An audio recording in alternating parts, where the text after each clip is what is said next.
Now, back when I first got involved with the Birch Society, it was quite common that somebody like myself would refer to myself and others as a conservative. Right? Why would we say conservative? Well, there was a book called The Conservative Mind by Russell Kirk. He's really the father of modern conservatism, and he wrote his book in 1942. Then there was Barry Goldwater, who was known as Mr. Conservative. He wrote The Conscience of a Conservative in 1960, and it propelled him toward the nomination in 1964, which of course wasn't successful, but did help to bring a lot more people into an awareness.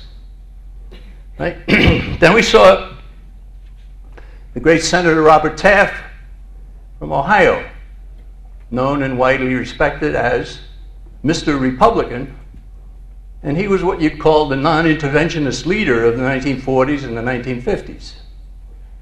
He was also the precise opposite of a neoconservative. Ladies and gentlemen, thank you very much. I'm honored by your attendance and the good numbers. It's always nice to see. I want to thank Ed Clements and his crew for putting this program together, the people at the book table, and then all of you good folks who came. And thank you, Earl, for playing it straight just as I wrote it for you. I didn't realize that there were going to be some very interesting things happen this week. And obviously, it's incumbent upon me to make at least one or two comments. You all know that they got Osama bin Laden.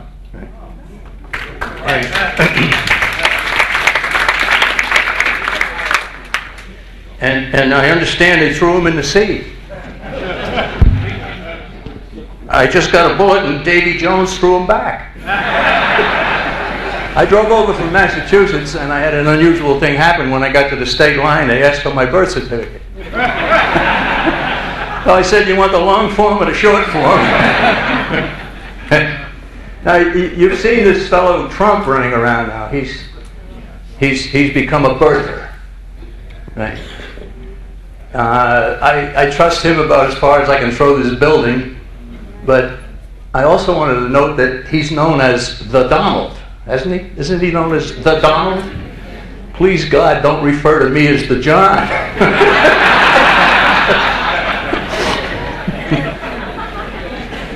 Ed was good enough to mention John Birch, right? Try to get to know John Birch, a real legitimate American hero. I got to know his parents, by the way. Right? That was quite a delight. There's a video about John Birch that a fellow put together. He's not a member of the Birch Society. I helped him a little bit, steer him to some people and so forth, and he put together a marvelous program. Now, John Birch came to the attention of America's military. He was already a missionary working in China. Started there in 1940. War broke out in December of 41, as you know. But it had already been in China. The Japanese had invaded, and there was war going on between the nationalist Chinese and the Japanese. And early in the war, after Pearl Harbor, a bunch of brave Americans, led by Colonel Jimmy Doolittle, the famous raid over Tokyo. They weren't going to let the Japs get away with this. They were going to let them know that there's going to be some resistance. And so these men were taking off from way in the South Pacific. They were told to go to Japan, drop their bombs, let the Japs know that they weren't going to get away with it. And then because they couldn't fly back to where they'd come from, go to China as far as you can, and when you ran out of fuel, let the plane go and bail out. Now that takes a lot of guts to do something like that, and they did. And so some of them were never seen again. But Doolittle's crew landed and they got together. Some friendly Chinese herded them into a barge at the side of a river. And they were hauled up there and wondering if they were ever going to get back to where they wanted to be. And somebody knew that John Birch was in town. And they went to him and said, if you're an American, come out, I want to talk to you. And so he did. He went out and he said, there's some Americans over there in that barge. And he didn't know what they were or who they were, but so John went over and he knocked on the door and he said, are there any Americans in there? Well, one of Doolittle's crew members says, don't open it, it's a trap. Are there any Americans in there? Don't open it, it's a trap. And so John started speaking to them and telling them, you know, I'm really an American, and And finally one of Doolittle's crew said, there ain't no Chinese can speak with a southern accent. It has to be an American. And so John did bring them out, and General Julie Doolittle told, he was colonel then, told General Clay Chennault about this marvelous American. They sent for him, they asked him to join the forces, and he said yes, he'd like to be a chaplain. And Chennault says, I don't need a chaplain, I got a chaplain. I need you. You can speak Chinese, you can live amongst the Chinese. If ever a man deserved the Congressional Medal of Honor who didn't get it, it was John Birch. But the story, it's wonderful, and it goes on and on. Now I'm going to close with a comment that a man who became a very close friend before he died recently, named Joe Sobran. Joe Sobran worked for National Review magazine for 21 years until he was betrayed by William Buckley. I won't go into details on that. But Joe finally got a copy of my book about Buckley, and he just raved about it. I wish I'd known this when I was working for that rascal. Right? So Joe's recently deceased, and I told the people who took care of his funeral that when they put together a headstone, I wanted to contribute to it, and I wanted them to put on what I considered to be Joe Sobran's most important remark. Right? Joe said at one point, when most politicians wrestle with their conscience, they win.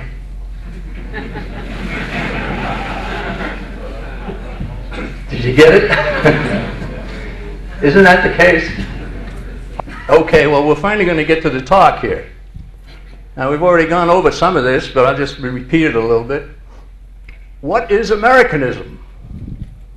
Well, it's very simple. Rights come from our Creator. And government's purpose is to safeguard those rights. We have limited government under the Constitution. We have commerce with all, entanglements with none. That's the way it started. And of course, that last part of it is not being very much adhered to anymore. You got entanglements with everybody. Now, back when I first got involved with the Birch Society, it was quite common that somebody like myself would refer to myself and others as a conservative. Right? Why would we say conservative? Well, there was a book called The Conservative Mind by Russell Kirk. He's really the father of modern conservatism, and he wrote his book in 1942. Then there was Barry Goldwater, who was known as Mr. Conservative. He wrote The Conscience of a Conservative in 1960, and it propelled him toward the nomination in 1964, which of course wasn't successful, but did help to bring a lot more people into an awareness. Right? Then we saw the great Senator Robert Taft from Ohio, known and widely respected as Mr. Republican, and he was what you'd call the non-interventionist leader of the 1940s and the 1950s.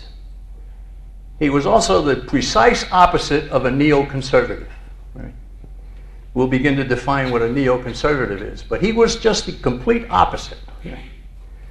All right, so what is a neoconservative? Well, here's a man who has happily accepted the title of godfather of neoconservatism, Irving Kristol. He was a magazine publisher, a New York City guy, and he delighted in being known as the father of the neoconservative movement. Right? What was the neoconservative movement as far as he was concerned? Well, he wrote this book, The Autobiography of an Idea, Neoconservatism, and he said, we accepted the New Deal in principle and had little affection for the kind of isolationism that then permeated American conservatism. Okay, now, let's narrow that down a little bit. He accepted the New Deal of Franklin Roosevelt, and that's socialism. Right? Massive government creation, creation of government departments, bureaus, agencies, and it deepened the Depression in the 1930s, the New Deal. But this man was in favor of that, right? he was also an opponent of what Robert Welch was saying as far back as 1934, when he saw what was happening with the New Deal and the Roosevelt administration. Robert Welch wrote an essay called "The Weight on My Shoulders," and in it he said, "My America is being made over into a carbon copy of thousands of despotisms that have gone before." And that's only one sentence out of an essay that's certainly worth reading. So Robert Welch saw it early, and he was very concerned about it. But now, Kristol had also said that he didn't like the idea of the isolationism of the Republican Party. I don't know how many times I've been called an isolationist, and I said, no, I'm not an isolationist. I'm a non-interventionist. There's a difference, right? Right? The John Birch Society is not isolationist. Instead, it has always favored non-intervention in the affairs and wars of other nations, and non-intervention with your son, your daughter, and your wallet in those wars. Now, if somebody accuses you of being an isolationist, try to remember, no, I'm a non-interventionist with your son, your daughter, and your wallet, and then you'll have a friend. Right? Because people do resonate to that. So how and why did neoconservatism get started? Well, some of you are aware of this famous book, Tragedy and Hope, written by Georgetown professor Carroll Quigley way back in 1966. Carroll Quigley wrote this 1,300-page book, and he told us in his book that he was aware of a secret society whose purpose was to rule the world, and that its agents in the United States were the Council on Foreign Relations. And he was also the instructor of Bill Clinton at Georgetown University. Bill Clinton later acknowledged that in the speech when he accepted the Democrat nomination in 1992. Now, toward the end of his book, Carroll Quigley said this: the two parties should be almost identical, so that the American people can throw the rascals out at any election without leading to any profound or extensive shifts in policy. Right? See, at that point, the Republican Party was still the legacy of Robert Taft and Barry Goldwater and Russell Kirk and conservatives and so forth. And so Quigley was saying, no, we got to do away with that. We got to make the two parties identical. Now, I'm sure many of you in this audience realize that you can change from Democrat to Republican and back to Democrat and back to Republican, and there's no change. Right? So what Quigley wanted to see happen has happened. And the ones who were able to do that to the Republican Party were the neoconservatives. Kristol also said a conservative welfare state is perfectly consistent with the neoconservative perspective. A conservative welfare state? How about a glass of dry water? Well, so you get an idea. I mean, this man was pretty frank. He told you what he thought. He told you what he believed in. So neoconservatism turns out to be socialism at home and international foreign policy, including wars. Right? There's neoconservatism right there. And I didn't make it up. I'm taking it from him. This is what he said, and this is what others have said of the neoconservative persuasion. Now, I'm going to make a point here that may surprise some people, and it is this, that socialism is more deadly than communism. I can remember over the years thinking to myself, well, at least we're not communists. We might be going socialist, but that's not as bad as going communist. No. I've changed my attitude about that. You see, communists seize power swiftly. And when they do, resistance still exists. And hence they have the secret police, the NKVD, the KGB, and whatever else they call it. Right? The socialists seize power by persuading you to vote yourself into the condition, and they destroy resistance in the process, which makes it more dangerous. Right? Ladies and gentlemen, that's what's happening to our country. Right? The American people are being persuaded to put on the chains of socialism. We got to stop it. Now, that is a very important point, and I want you to remember that, we're going to have an exam before you leave and you'll have to pass. So how did the neoconservatives actually get started? Well, they admit that they started in 1972. They said with the nomination of George McGovern signified that the Democratic Party was not hospitable to any degree of neoconservatism. Only a few of us drew the obvious conclusion that we would have to try to find a home in the Republican Party. But with every passing year, our numbers grew. Right? Now, if you're old enough to remember the 1972 election and the McGovern forces, it was the hippies and the yippies and the radicals. And McGovern never said, no, I don't want you on my team. And this drove these people into the Republican Party. Right? And it was a significant thing that happened. Right?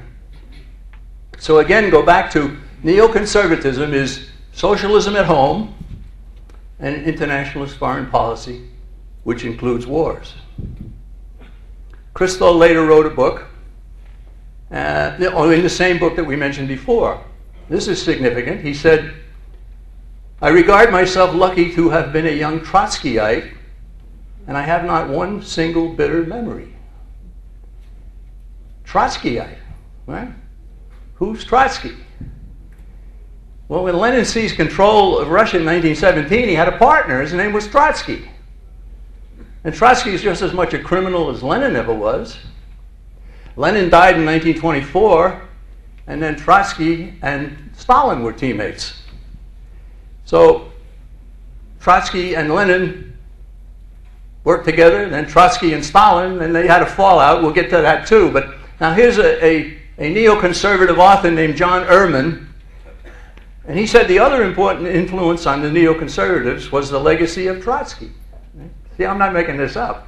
I'm taking this from the horse's mouth, from these neoconservatives themselves.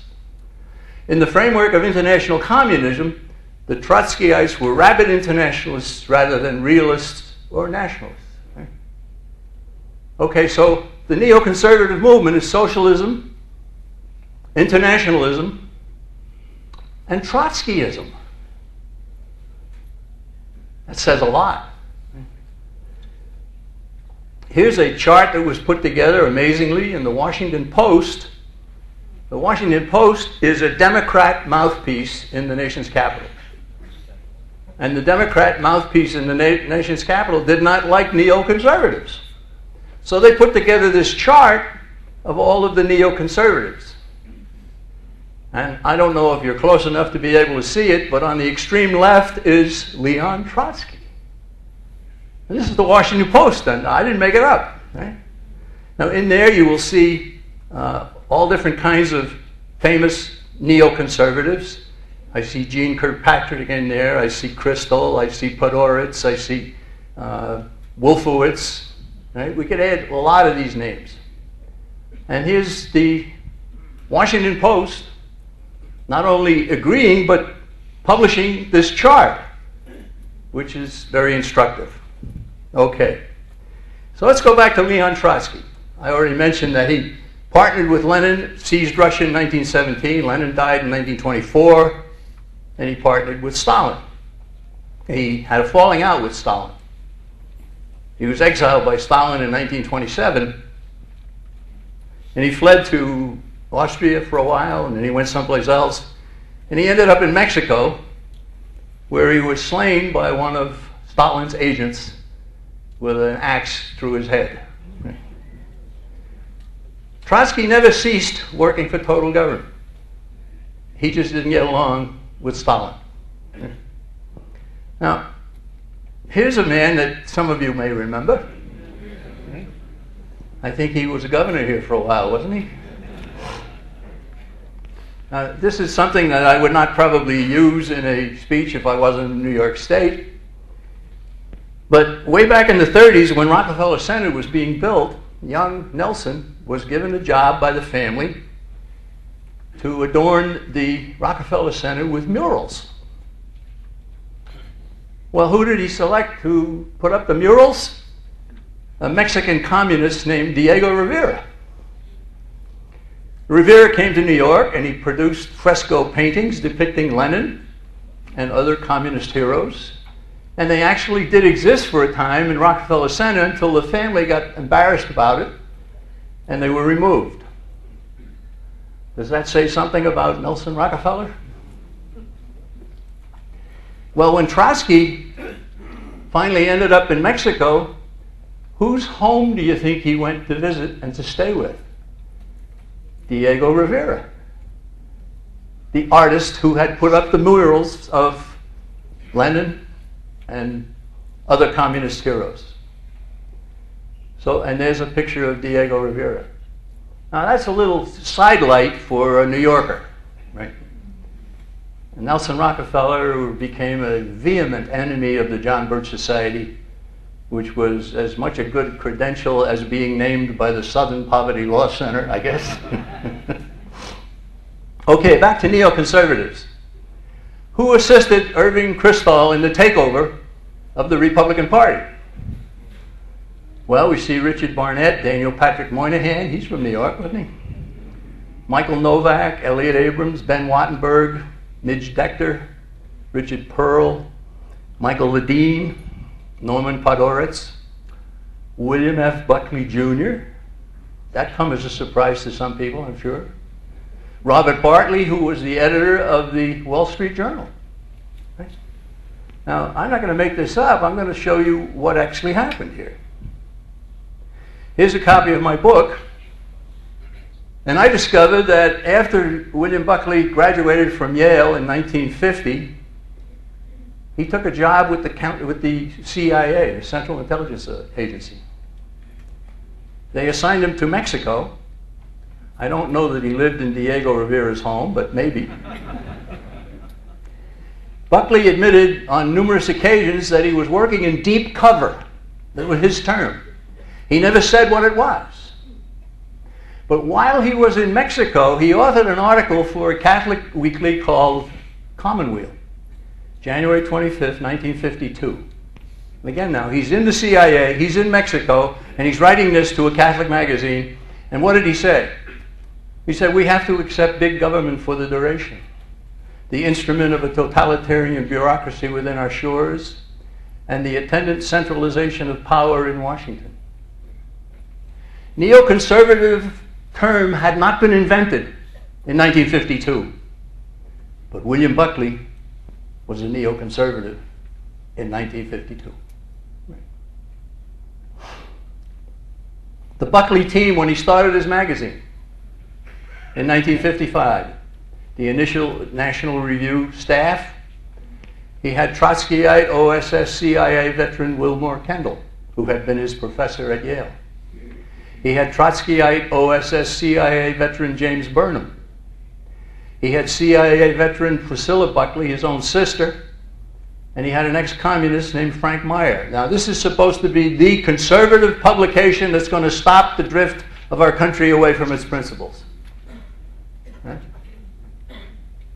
Well, as one member of the Birch Society finally summarized about Buckley, if he had not done some good, he would not have been positioned to do so much harm. So he did do some good, right? And he started making fun of what was going on in Washington. He started making sport out of it. Right? And Robert Welch was impressed enough to send him a couple of personal checks to help him along, never realizing that Buckley would turn out to be his arch enemy. Right? But this was the initial team in Buckley. Now, there were others who joined the team who saw through it immediately and then bolted.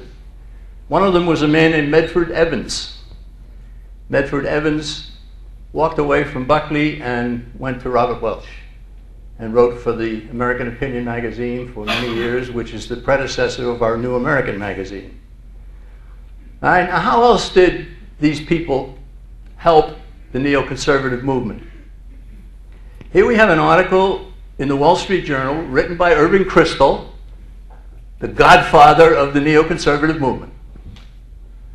He said the May 1991 conference that he chaired was sponsored by William Buckley's National Review. And most of those attending regarded themselves as conservatives first and Republicans second. By the end of the meeting, a significant reversal had occurred. Most were Republicans first and conservatives second. That was the shift. They had gone from being conservative to being Republican first. Right? They concluded that President Bush, this is Daddy Bush, Papa Bush, I guess we could call him, is now the leader of the conservative movement within the Republican Party. Now, he said that in 1991. This was months after the first invasion of Iraq to get them out of Kuwait. Remember that? Right? They called it Desert Storm. All right? And George H.W. Bush had told us over and over again that we had to go to war against Iraq because we needed a new world order, didn't he? Out of these troubled times, our fifth objective, a new world order, can emerge. And I think that what's at stake here is the new world order, a reinvigorated United Nations. And that new world order is only going to be enhanced if this newly activated peacekeeping function of the United Nations proves to be effective. Right?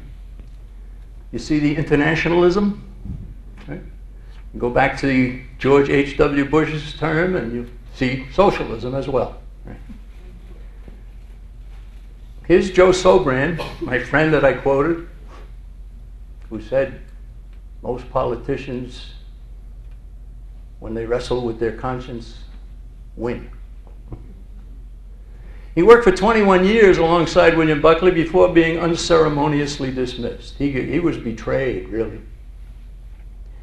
Before he died, he expressed great enthusiasm for my book, Pied Piper for the Establishment, about his former boss and close friend.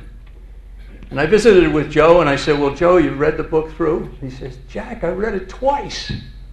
And he showed me the book, and he showed me all the pages where he dog-eared the corner of it and highlighted this and highlighted that. I wish I'd known this all those years. So I certainly recommend the book. He also said, John McManus has gathered together a mountain of damning but firmly documented data about William F. Buckley, Jr. American conservatism's longtime intellectual leader has been a calamity for conservatism. Now that may come hard on some of you. I don't know. But all I can say is take a look at the book, and I think you'll find that it's all documented, it's all there. All right, now we go back to this Robert Bartley, editor of the Wall Street Journal. What were some of his attitudes? First of all, he had called Irving Kristol and he said, I want you to write a column occasionally for the Wall Street Journal. And Kristol was very happy to do that, to spread his neoconservative message. Now, one of the more dramatic things that Barkley wrote about one time was during the fight for NAFTA. He said, Mexican President Vicente Fox suggests that NAFTA, North American Free Trade Agreement, should evolve into something like the European Union with open borders. He can rest assured that there is one voice north of the Rio Grande that supports his vision, to wit, this newspaper. So the Wall Street Journal was in favor of doing away with the border. See, they were going to solve the immigration problem by doing away with the border. That would have solved it.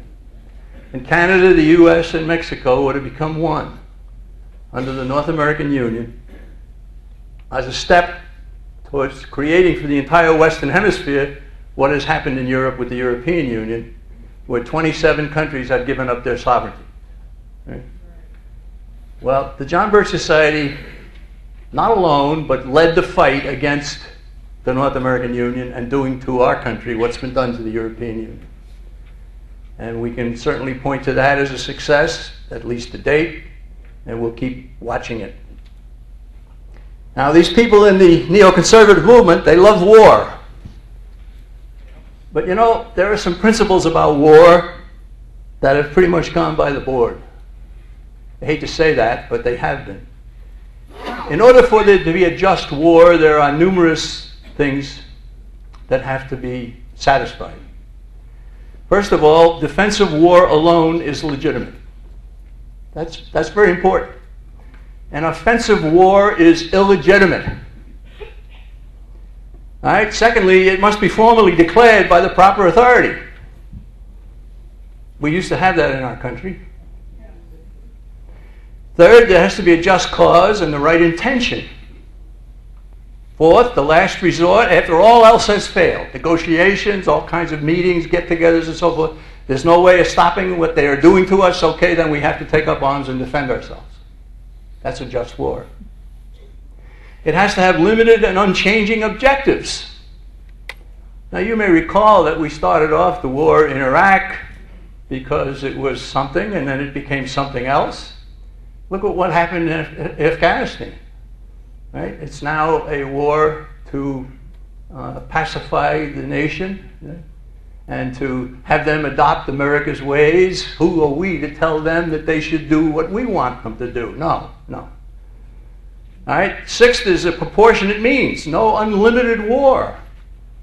You may recall that Roosevelt demanded unconditional surrender from Germany and Japan. Not needed. Not needed. And finally, non-combatants must have immunity.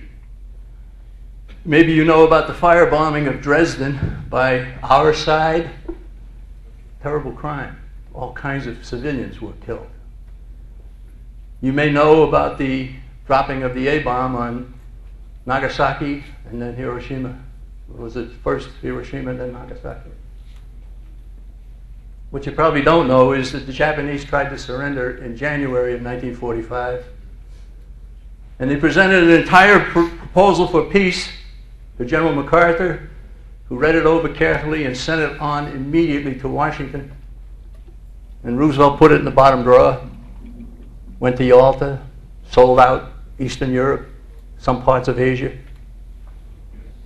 And we dropped the bombs. And finally, the Japanese were permitted to surrender in August, and the terms were exactly what they had offered in January, which means that Iwo Jima didn't have to happen, Okinawa didn't have to happen, the firebombing of Japanese cities didn't have to happen, and the dropping of the A-bombs. I wrote an article about that, and I've been contacted by researchers from some universities around the country. It showed up on Google, I guess. And they wanted to know if I could supply a little more information. I said, well, what is it you want? I think I told you everything I know in the article. The article is conclusive, unfortunately. So there's a just war. All right, now, the wars that we're involved in right now, do they fit this pattern of just war? No way. No way. There's another term that you'll see occasionally, and that's preemptive war, and that's the type of war that's not defensive. It's an act of aggression. You started, right? We started a war against Saddam Hussein twice. I'm no fan of Saddam Hussein, right?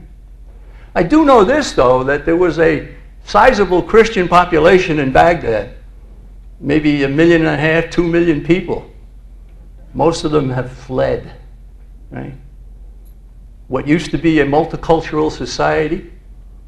And Saddam Hussein didn't mind that. Leave him alone. Right? Leave him alone. A preemptive war is a type of war started without being attacked or without certain expectation of being attacked. Now who's doing this? Who's doing the preemptive war stuff? Well, we go back to the neoconservative movement. But we have some historical perspective here.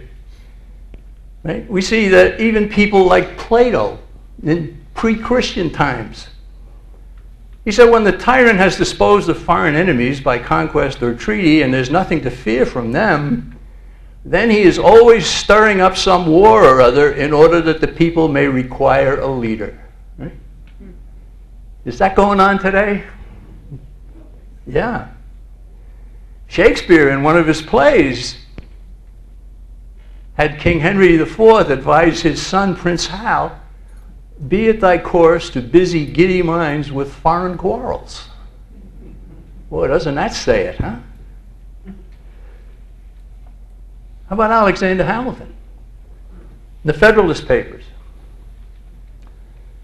He said, safety from external danger is the most powerful director of national conduct.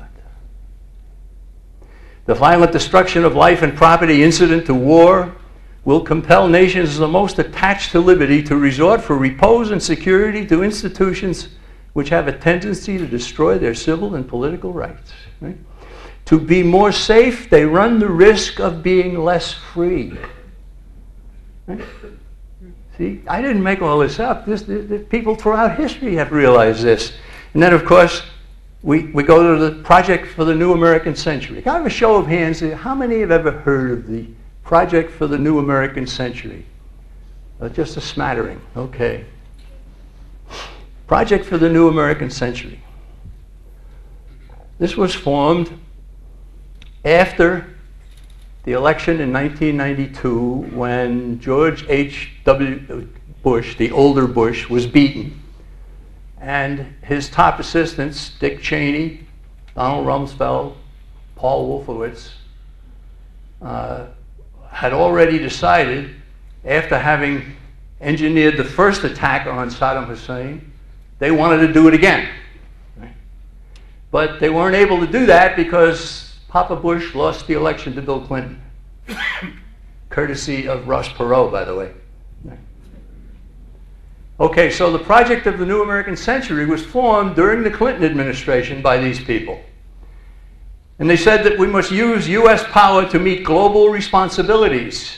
No, we don't have global responsibilities. We have responsibilities to the American people. Right? What is the purpose of our military force? It's to protect the lives, liberty, and property of the people who pay the bills for it. That's all. Not to meet global responsibilities. Right? Well, the Project for the New American Century said, strengthen ties to allies, challenge regimes hostile to our values. Challenge regimes hostile to our values. That's preemptive wars. Insist on political and economic freedom abroad. In other words, force others to adopt our ways instead of persuading them that this would be a better thing to do. Force them. Insist. And then extend an international order, world government. This was the Project for the New American Century, 1997. All right, now who were the people? Project for the New American Century signatories: Dick Cheney, Donald Rumsfeld, Elliott Abrams, Paul Wolfowitz, Jeb Bush, the younger of the brothers, Midge Decter, Steve Forbes, Norman Podhoretz, William Bennett, Dan Quayle, Frank Gaffney. These are people that signed on to this Project for the New American Century. This was a neoconservative triumph of immense proportions. So, the path to war. Rumsfeld, Cheney, and Wolfowitz wanted Bush 1 to invade Iraq again in 1992. I already mentioned that. So out of office in 93, they formed the PNAC. They petitioned Clinton and Gingrich, who was then Speaker of the House, to invade Iraq. Well, Clinton got himself tied up with some personal matters. Wasn't able to do it. But they came back in office with Bush 2 in the year 2001, after the long, drawn-out election results, right? Remember the hanging chads and all that stuff, right? All right? They urged the invasion of Iraq before 9/11. They had it all ready to go. They were looking for an excuse. After 9/11, they had their excuse. And what they were doing is what Rahm Emanuel said, a crisis is a terrible thing to waste. The crisis was 9/11. Now, there are people that I have read and looked at over the years who want to blame the U.S. government for 9/11.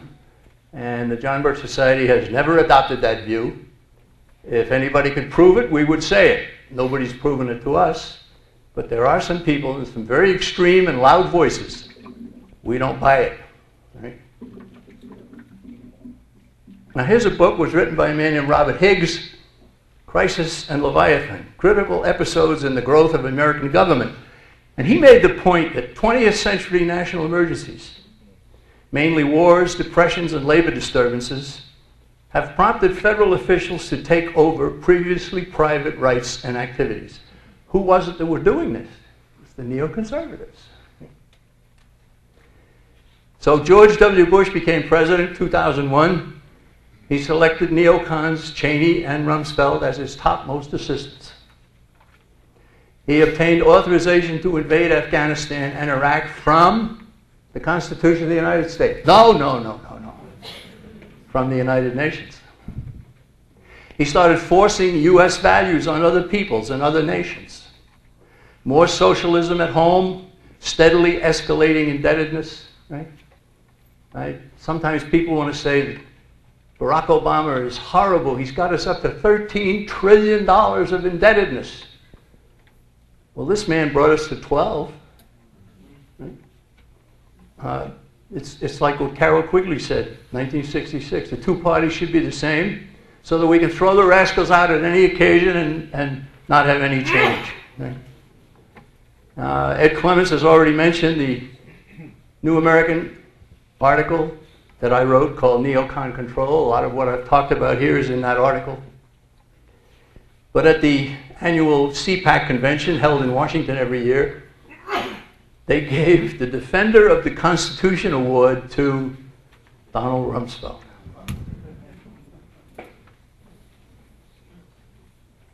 He might have been a conservative, but he was a neoconservative. Was he a constitutionalist? No way.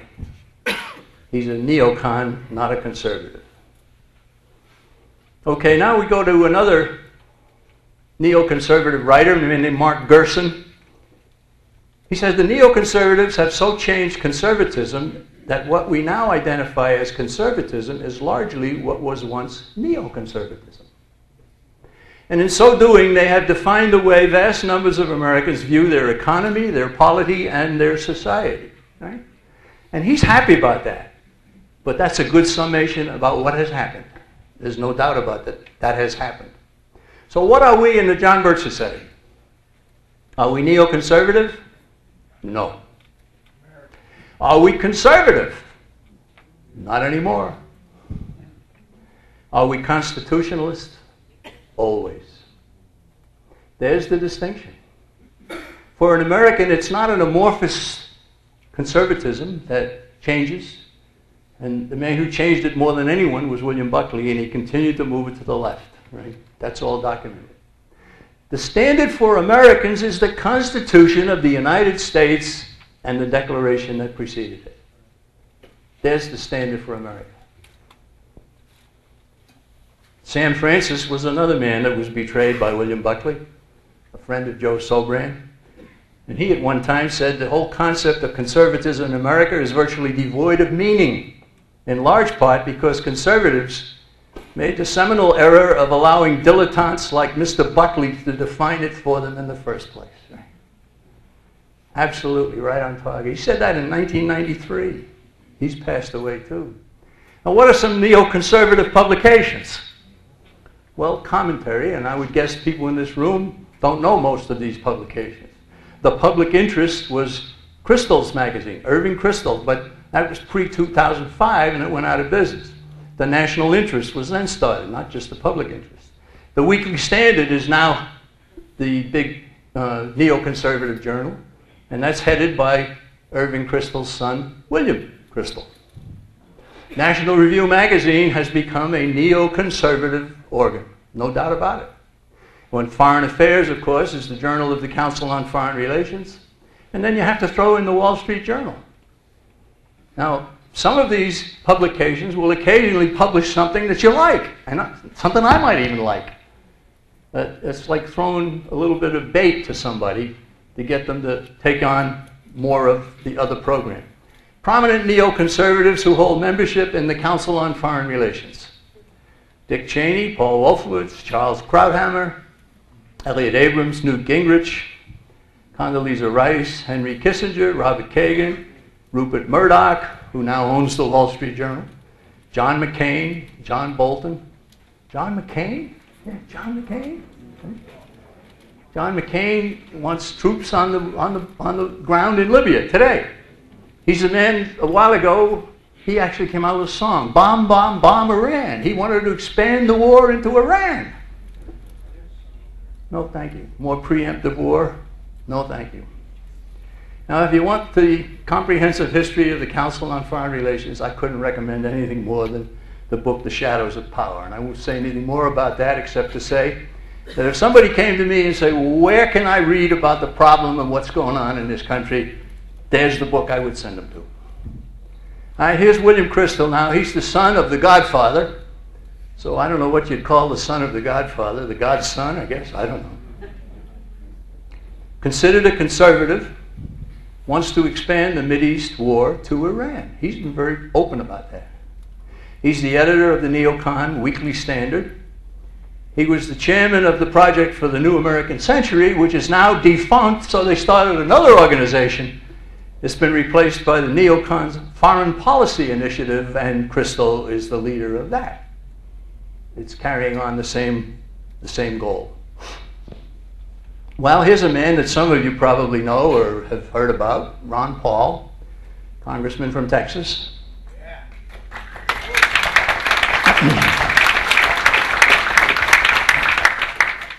Ron Paul said, neoconservatism is not the philosophy of free markets and a wise foreign policy. Instead, it represents big government welfare at home and a program of using our military might to spread their version of American values throughout the world. Good for you, Ron. Right on. Thursday, I'll be in Greenville, South Carolina, where there will be the first GOP debate for the presidency, the nomination of the Republican Party. I have press credentials. There'll be a Tea Party meeting that afternoon, and I'll be a speaker at that, and then I'll go to the thing. And Ron Paul will be there. I have no idea who else will be. Wouldn't surprise me if Trump showed up. The Donald. Okay, here's a point I made earlier, and I put it back here. I want to make it again. Socialism more deadly than communism. Communists seize power swiftly. Resistance still exists, which is why they have secret police, NKVD, KGB, gulags, all that stuff, right? Socialists seize power slowly by persuading you to vote yourself into the condition, and resistance is gone. So important to realize that. And the second of these alternatives is what is happening to our country. World government. All neoconservatives want world government. They may have minor disagreements among themselves, but they all favor continued U.S. subservience to the United Nations. There's no doubt about that. What should be the attitude of the U.S. government? Well, look at George Washington said it. The great rule of conduct for us in regard to foreign nations is extending commercial relations to have with them as little as political connection as possible. John Quincy Adams, the 6th president.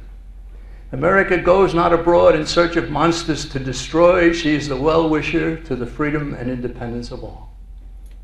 Wouldn't you love to see that today? Robert Welch, John Birch Society, what did he say? He said, what would be wrong with simply minding our own business?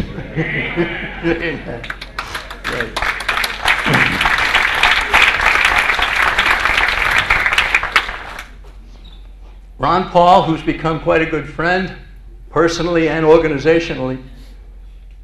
The John Birch Society is a great patriotic organization featuring an education program solidly based on constitutional principles. Right? Thank you, Ron. You're right. We are based on solid constitutional principles. Now here's his son. His son has recently come out. His son is the leader of the Tea Party, as you probably know. He's written a book now about the Tea Party. Right? He said the Tea Party does not seek to simply go back to the Bush years when the debt was a mere 12 trillion as opposed to 13 trillion. Nor does the Tea Party seek simply to return to the same old Republican rhetoric where limited government was promised but never delivered. The Constitution was referenced but never followed, and the Founding Fathers were quoted but never heeded. Good for you, Rand.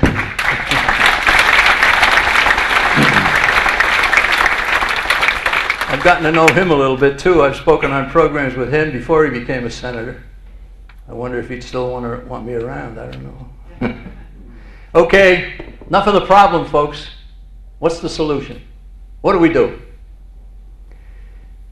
The quote there in yellow is by a man named John McManus.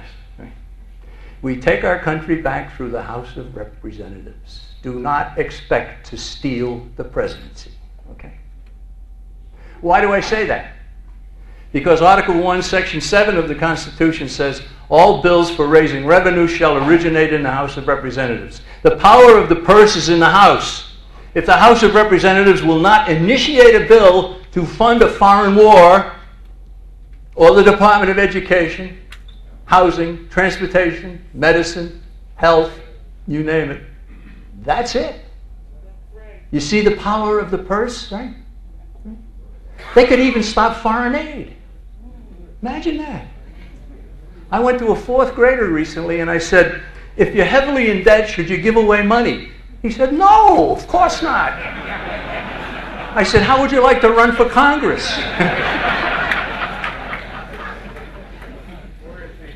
Problem is that he couldn't pass the age requirement. He could pass the good sense requirement. Imagine, we give away money. The United States right now is the most heavily indebted nation in the history of mankind. They admit to close to $14 trillion of indebtedness. Ladies and gentlemen, if you added it all up, you're close to $200 trillion. The John Birch Society offers rock-solid information. Now, there are other groups that put out good information. They stop there. We have 5 decades of experience. Nobody else has that. We have a sorely needed national organization. And I can't stress that more. Organization is so key. See, if the John Birch Society says, hey, look, they want to merge Canada, the U.S., and Mexico. We got to alert our people, right? And just like that, we got people in every state in the Union alerting others about this possible North American Union. Who else can do that? Nobody else can do that. Organization is so... Organization, we go to people and they say, look, put your faith and your trust in the organization of the John Birch Society, and don't everybody go off in 75 different ways. 75 different battles. There's all kinds of battles that can be fought every single day, and nobody will get anywhere if you don't have an organized effort coast to coast. So we have the rock-solid information. We have the 5 decades of experience. We have the sorely needed national organization, and we have a plan for victory. I don't think there's any other organization that even comes close to providing all of that, which, of course, is why I recommend the Birch Society. Less government, more responsibility, and with God's help, a better world. How much less government? How about the Constitution? The Constitution were fully enforced, the federal government would be 20% its size and 20% its cost. Wouldn't that be nice? And I was in Montana not long ago, and I said that during a speech, and a guy came up to me, and he must have been this big, and he looked down at me, and he said, you said 20%, how about 5? I said, okay. Okay. More responsibility? Where do we go to find out that? How about the 10 Commandments? Most of which are being violated. Not only by individuals, but by our governments. Right? That combination, with God's help, only because we deserve it, would lead to a better world. Robert Welch, at the end of the founding meeting, and then many, many other meetings, he just simply said, come join us in our proud companionship and in our epic undertaking, which is the way I'll end this and say thank you very much for your close attention. God bless America.